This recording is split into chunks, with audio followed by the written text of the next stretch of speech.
நடிகர் விஜய் அரசியல் கட்சி ஆரம்பித்ததாக சொன்னாலும் இன்னும் அவர் நடிகராகவே இருக்கிறார். நடிகர் என்பதிலும் ஒரு மனிதநேயமற்ற பக்குவம் இல்லாத விளையாட்டு புத்திகள் நிறைந்த ஒரு நடிகராகத்தான் இருக்கிறாரே ஒழிய நடிகர்களிலேயும் பக்குவப்பட்ட நடிகராக இல்லை. சிலர் கேட்கிறார்கள், ஏன் எல்லா அரசியல் தலைவர்களும் கூட்டங்களுக்கு சரியான நேரத்தில் தான் வந்திருக்கிறார்களா என்று கேட்கிறார்கள். அவர்களுக்கு ஒன்றை சொல்லிக் கொள்கிறேன். அரசியல் தலைவர்கள், அதிகாரத்தில் இருப்பவர்கள் சரியான நேரத்தில் கூட்டங்களுக்கு வர இயலாமல் போவது ஒரு வகை. இன்னும் சொல்லப்போனால் எம்ஜிஆர் அவர்கள் காலத்திலே அவர் முதலமைச்சர் பொறுப்பை ஏற்பதற்கு முன்பு நடிகராக இருந்து, அதுவும் திராவிட முன்னேற்ற கழகத்தின் பொருளாளராக இருந்த போதும் சரி, அஇஅதிமுக என்ற கட்சியை தொடங்கிய போதும் சரி, அவரை பார்ப்பதற்கு மக்கள் விடிய விடிய காத்திருப்பார்கள் என்று சொல்வதுண்டு.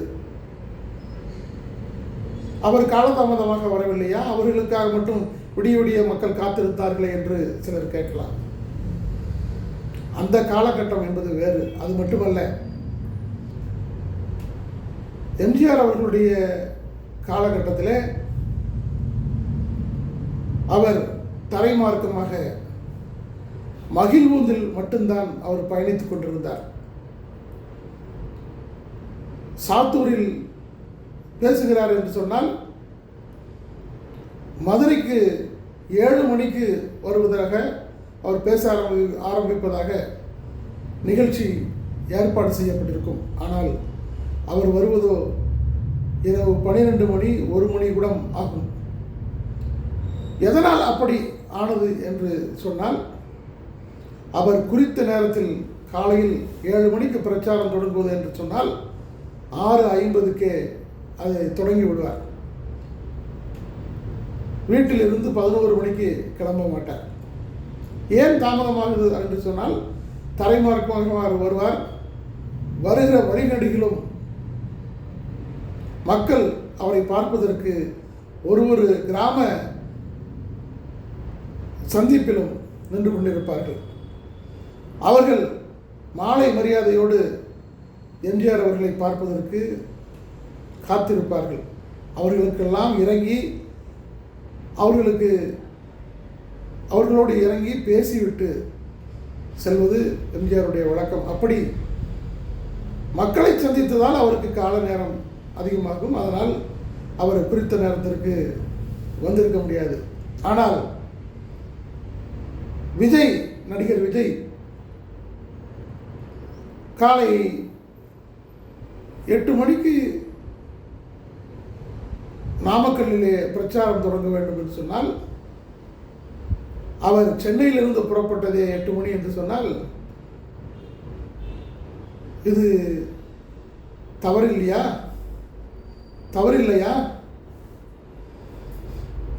8 மணிக்கு புறப்பட்டு அவர் விமான நிலையம் வந்து, சென்னை விமான நிலையம் வந்து, சென்னை விமான நிலையத்தில் திருச்சி விமான நிலையத்தில் இறங்கி அதன் பிறகு தரைமார்க்கமாக நாமக்கல்லுக்கு வர வேண்டும். அப்படியானால் எவ்வளவு காலதாமதமாகும் என்பதை தெரிந்து கொள்ளுங்கள். இடையில் யாரையும் சந்திப்பதில்லை, எந்த மக்களையும் பார்ப்பதில்லை. ஒரு மூடப்பட்ட கேரவனில் இருந்து கொண்டு சொகுசு பேருந்தில் அமர்ந்து கொண்டு அவர் நேரடியாக, எப்படி எந்த விதமான மக்கள் பணியும் செய்யாமல் நேரடியாக முதலமைச்சருக்கு நாற்காலியில் உட்கார வேண்டும் என்று நினைக்கிறாரோ, அதே போல நேரடியாக கூட்ட இடத்திற்கு வருவதை வாடிக்கையாக கொண்டிருக்கிறார். அப்படி வரும்போது கூட ரோடு ஷோ என்று சொல்கிறார்கள், அப்படி திறந்த வேனில் மேலே இருந்து மக்களை பார்த்து அங்கங்கே கையசைத்து கொண்டிருந்தால் கூட அந்த மக்கள் நெருக்கடி அதிகம் இல்லாமல் அங்கங்கே இருந்து பார்ப்பவர்களுக்கு, அவருக்கு கையசைப்பவர்களுக்கு வசதியாக இருக்கும். ஆனால் அதை கூட செய்யாமல் உள்ளே உட்கார்ந்து கொண்டு ஒரு விளக்கை போடுவதும், அதை பார்க்க மக்கள் கூட்டமாக ஓடி வந்து அந்த அவருடைய கேரவன் மீது சாடுவதும், அதன் பின்னர் அதை அணைத்து விடுவதும், இதை ஒரு வேடிக்கை விளையாட்டாக வைத்து கொண்டிருந்த ஒரு சிறுபிள்ளைத்தனமானவராக மட்டுமே இதுவரை விஜய் இருந்து வந்திருக்கிறார்.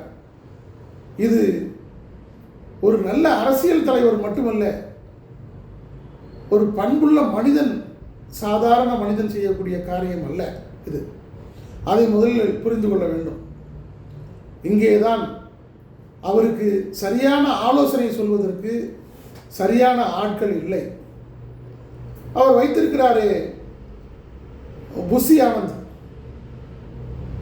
என்ன அரசியல் தெரியும்? ஒழுங்காக 4 வார்த்தை பேசக்கூட தெரியவில்லை. ஆதவ் அர்ஜுனா ஒரு பெரிய பணக்காரரின் வெற்று காகிதங்களை மட்டுமே விற்று மோசடியாக சம்பாதிக்கும் ஒரு பெரும் பணக்காரரின் மருமகன் என்கிற ஒரு தகுதியை மட்டும் வைத்துக்கொண்டு அரசியல் செய்ய நினைக்கிற ஒரு நபரின் ஆதவ் அர்ஜுனா ஆலோசனை, இவர்களுக்கெல்லாம் எந்த கொள்கை தெரியும்? எங்கே பதவி கிடைக்கும்? யார் அந்த நேரத்தில் பிரபலமாக இருக்கிறார்கள்? அவர்களை வைத்து நாம் எந்த விதத்தில் எம்எல்ஏ ஆகலாம், எம்பி ஆகலாம் என்கிற கனவோடு மட்டுமே இருப்பவர்களே தவிர, அவர்களெல்லாம் என்றைக்காவது மக்கள் பணியாற்றிருக்கிறார்களா? இல்லையே. என்றைக்காவது ஏதாவது ஒரு மக்கள் போராட்டத்தில் ஈடுபட்டிருக்கிறார்களா? இல்லையே. ஆதவ் அர்ஜுனா அன்பிற்குரிய தலைவர், மக்கள் தலைவர் தொல் திருமாவளவன் அவர்களுடைய கட்சியிலே மிகப்பெரிய பொறுப்பிலே அமர வைக்கப்பட்டிருந்தார். அங்கேயும் அவருடைய சில்லறை சேட்டைகளை காட்டியதால் பக்குவப்பட்ட தலைவரான தொல் திருமா அவர்களே ஆதவ் அர்ஜுனாவை விரட்டிவிடக்கூடிய நிலையில தான் அவருடைய செயல்பாடுகள், ஆதவ் அர்ஜுனாவுடைய செயல்பாடுகள் இருந்திருக்கிறது. இவர்களை எல்லாம் வைத்துக்கொண்டு இவர் இந்த தமிழ்நாட்டில் என்ன சாதித்து விட முடியும் என்று நினைத்து அரசியலுக்கு வந்தார் என்று தெரியவில்லை. அரசியலுக்கு வந்த பிறகாவது நல்ல ஆலோசகர்களுடைய ஆலோசனைகளை கேட்க வேண்டும். குறைந்தபட்சம் எஸ்.ஏ. சந்திரசேகரன் பல இன்னல்களை அனுபவித்தவர், வறுமையை சுவைத்தவர். அவருடைய ஆலோசனையை கேட்டிருந்தாலாவது இந்த விஜய் ஒரு பண்பட்ட மனிதனாக வந்திருக்க முடியும். பண்பட்ட தலைவனாக வருகிறாரோ இல்லையோ, பண்பட்ட மனிதனாக வந்திருக்க முடியும். அப்படி கூட இல்லாமல், தந்தையுடைய ஆலோசனையை கூட கேட்காமல், யாரோ எந்த விதமான தகுதியும் இல்லாதவர்களுடைய, தராதரம் இல்லாதவர்களுடைய ஆலோசனைகளை கேட்டுக்கொண்டு இவர் சாதாரண ஒரு பண்புள்ள மனிதனாக இருக்கக்கூட தவறிவிட்டார். அதனால்தான் இன்றைக்கு 40க்கும் மேற்பட்ட உயிர்களை இழக்க வேண்டிய நிலை ஏற்பட்டுள்ளது. இன்னும் அடுத்த காணொளியில் விரிவாக காண்போம்.